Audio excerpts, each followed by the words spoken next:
Assalamualaikum warahmatullahi wabarakatuh.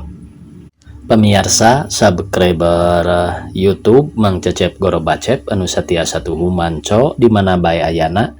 Dina dangat ayeuna urang neraskeun hanca carpon tina majalah Mangle tahun 1862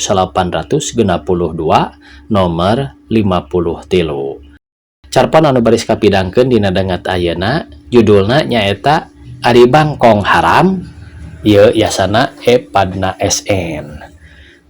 Sumangga supados teu nyangkolong teuing kana waktos. Wilujeng ngadangukeun.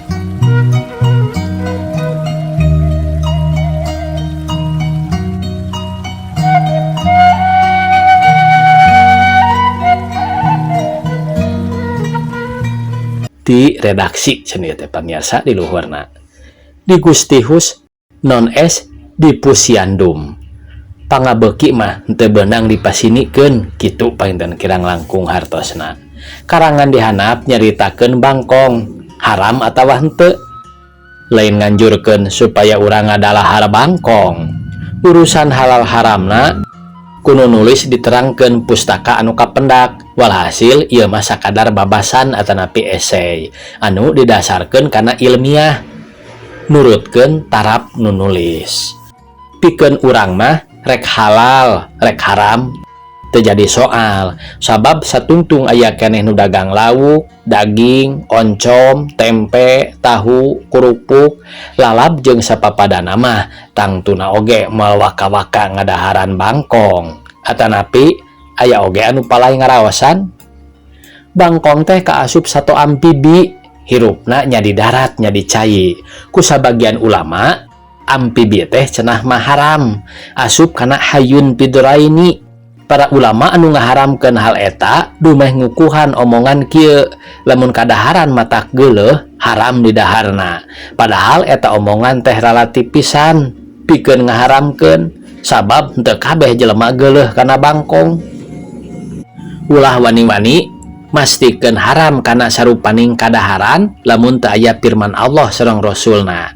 Dina perikanan darat dina waktu ayeuna jabati ngulik bab lauk anu geus ilahar pikeun nambah-nambah hasil protein hewani anu dipikabutuh ku urang sarerea teh kiwari keur nyieun cobaan ngarekahkeun bangkong di Magelang jeung Surakarta.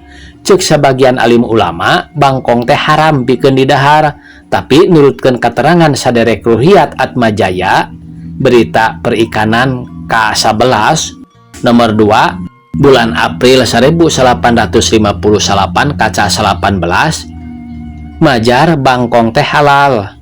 Saderek Ruhiyat Amijaya dina pederanana hal bangkong pikeun umat Islam dina berita perikanan nu kasebut di luhur nonjolkeun dua dedengkot Islam nyaeta keterangan ti Dr. Ahmad Ramli ti Fakultas Negeri Gajah Mada sareng keterangan lisan ti hiji ahli agama di Universitas El Adhar Mesir. Adi nurutkeun keterangan lisan ti Bapak Muryidin ti kantor agama di Bogor mah tina soal bangkong teh anjeunana teu bisa ngaharamkeun jeung teu bisa nyebutkeun halal. Jadi anak kitu mah teu aya hiji-hiji acan keterangan anu teges-teges ngaharamkeun yen bangkong teu meunang didahar, boh dina Quran, boh dina hadis-hadis.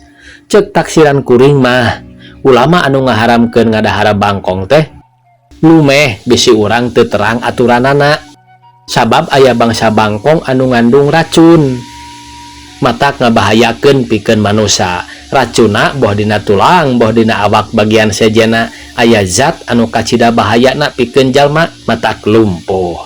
Tapi kiwari mah hal ieu teh kapan geus ditalungtik diayakeun klasifikasi bangkong anu kumaha nu ngeunah nu teu ngeunah geus kanyahoan. Samemehna ge kapan geus pada terang kana bangkong nu sok didaharan ku bangsa Tionghoa. Geura we tingali di restoran-restoran Tionghoa kapan dijualna teh teu jeung tulangna dengan daging ping-ping wungkul nu diarah teh. Anu tetep ngaharamkeun bangkong atuh teu luyu jeung firman Allah dina surat Al-Baqarah ayat 173 dina kaca genap tina majalah Al Muslim nomor 10 tahun kahiji.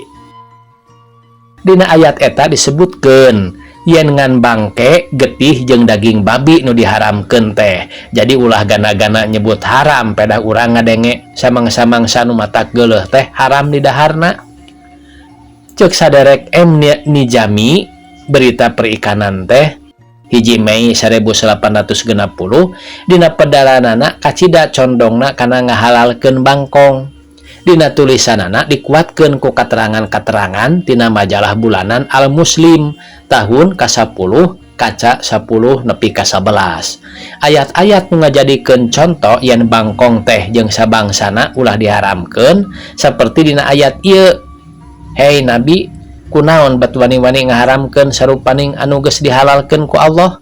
Nyaeta surat At-Tahrim ayat 1. Pikeun nguatkeunana Imam Asy-Syafi'i nyaurkeun kieu, lamun baraya kuring bekieun bangkong ku kuring tantu dibere. Walhasil ari nurutkeun ilmuning kadaharan mah daging bangkong teh ngandung protein anu gede gunana pikeun jasad manusia. Teu beda ti daging jeung lauk. Ngan kari urang luas atawa henteu ngadahar daging Mang Akong teh. Tamat cenah ieu pamiarsa. Sakitu anu tiasa kapihatur. Wassalamualaikum warahmatullahi wabarakatuh.